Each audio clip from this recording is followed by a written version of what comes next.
Bonjour, j'ai testé pour vous cette paire de jumelles, la Swarovski SLC en 1042. Dans la gamme de jumelles, dans les gammes de jumelles en Prisme 3 chez Swarovski, il y a principalement deux modèles. Le modèle EL qui est assez connu, c'est le modèle le plus haut de gamme de Swarovski, et le modèle SLC, celui-ci qui est un peu plus grand public en termes de prix.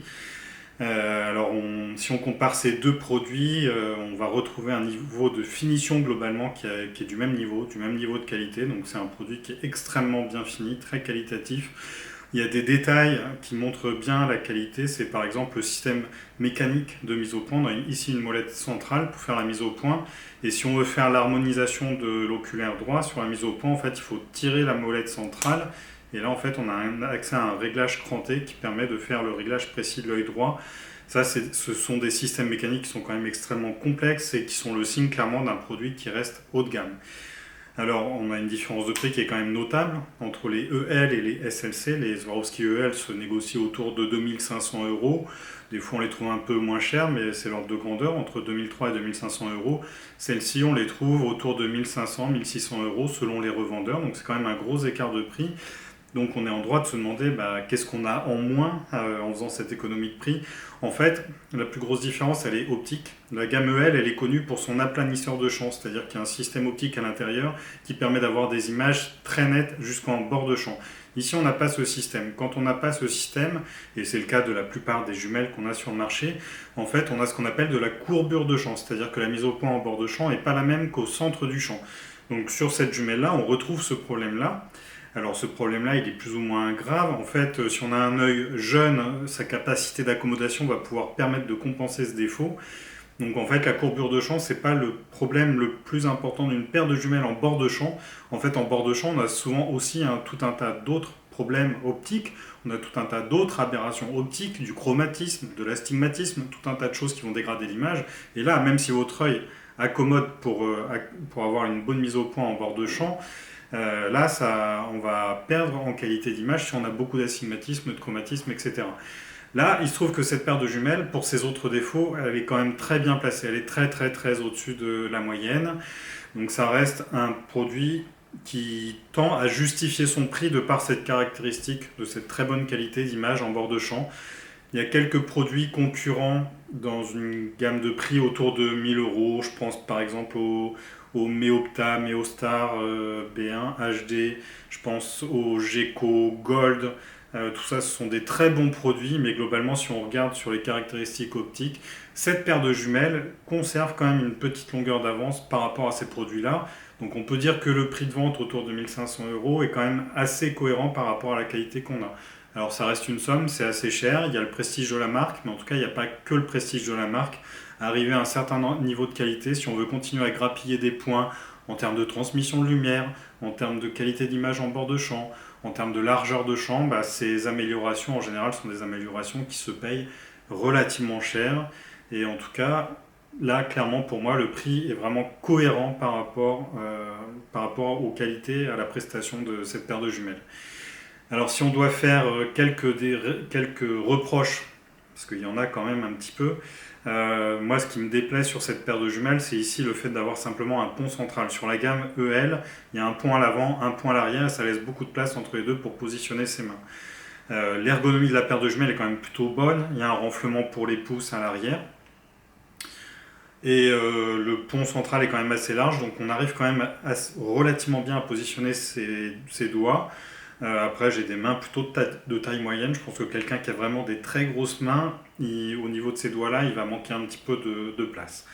Mais après, alors au début, je me suis dit c'est quand même bizarre qu'une marque comme Swarovski fasse un tel choix. J'ai réfléchi un peu, et en fait, le choix d'un simple pont central, on le retrouve chez d'autres marques. On le retrouve notamment chez Leica sur les ultravides et sur les trinovides, qui sont pas des jumelles, qui sont pas vraiment des jumelles d'amateurs, on va dire. Enfin, en tout cas, c'est des très bonnes paires de jumelles aussi dont la conception a été beaucoup réfléchie.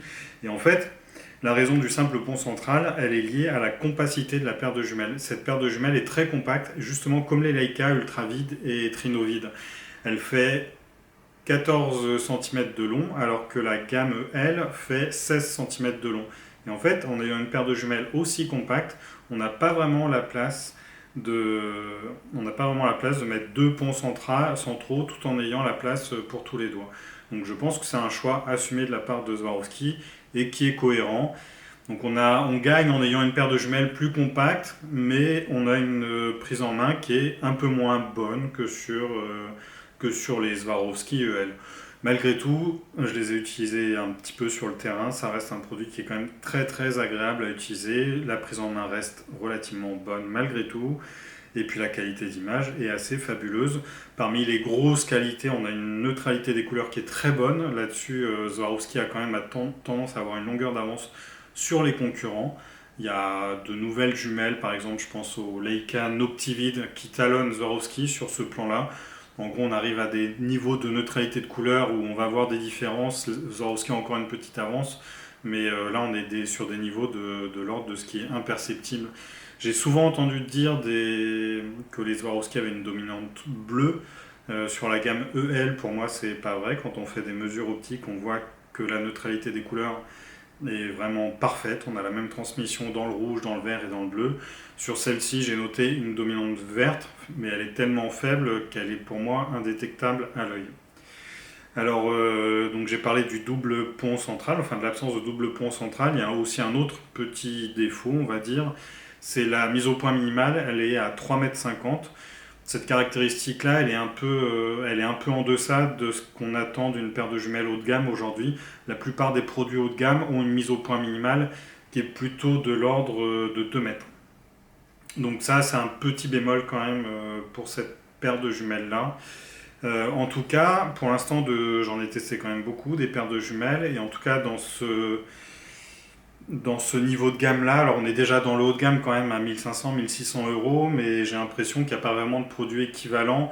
La seule concurrente vraiment que je vois à cette paire de jumelles là, c'est la Steiner Wildlife, dont la prestation optique est un cran en deçà, mais la Steiner Wildlife a des caractéristiques d'ergonomie en termes de résistance au choc, les œilletons aussi pour avoir un meilleur confort de vision qui sont aussi intéressants. Les Steiner sont sans doute un peu moins fragiles sur le terrain, mais voilà, cette paire de jumelles est vraiment cohérente dans son segment, et elle a assez peu de concurrentes finalement, parce que arrivé à ce niveau de gamme là, il y a beaucoup de marques qui décrochent en fait, dans la mesure où le marché est occupé par Zeiss, Leica et Swarovski principalement sur le très haut de gamme, et du coup la majorité des marques, même assez qualitatives, assez réputées comme Kite, Meopta, etc., ces marques-là hésitent à aller sur des gammes au-delà de 1000 euros. Et donc c'est la raison pour laquelle on a finalement assez peu de produits dans ce segment-là. Et donc voilà, cette paire de jumelles est assez unique dans son genre à ce niveau de gamme-là. Donc c'est un produit vraiment intéressant et qu'on peut recommander sans réserve. Après, si on a 1000 euros de plus, enfin quasiment 1000 euros de plus à mettre pour avoir des Swarovski EL, c'est encore mieux. Et puis même si on a 1000 euros de plus, on peut mettre dans la balance d'autres concurrentes comme les Zeiss SF et puis les Leica Noptivid. Après, il faut voir quels critères on privilégie pour choisir entre ces trois produits très haut de gamme. Mais en tout cas, dans ce milieu de gamme-là, en tout cas, c'est ce que j'ai vu de mieux.